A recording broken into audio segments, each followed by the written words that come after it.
ጥያቄ ስቲል ጠይቃችሁ አትሌት መሆን ትፈልጋላችሁ?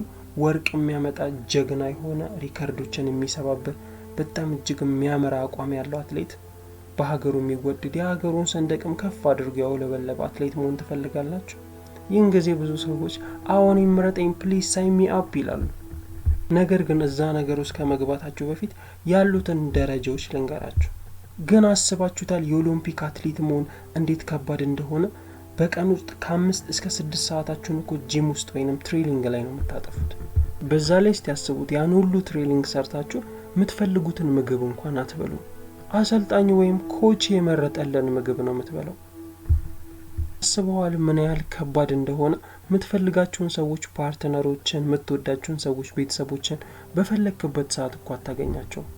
ምክንያቱም ያን ሁሉ ትሬኒንግ ከሰራ በኋላ ወደ አልጋ ነው መሄድ ቶሎ ያለብህ፣ ቶሎ መተኛት አለብህ። ቶሎ ተኝተህ ጠዋት ቶሎ ተነስተህ ደግሞ ትሬኒንግ መስራት አለብህ። ይህንን ካላረክ ኦሎምፒክ ላይ ያንን ሁሉ ሪከርድ አሰባበር።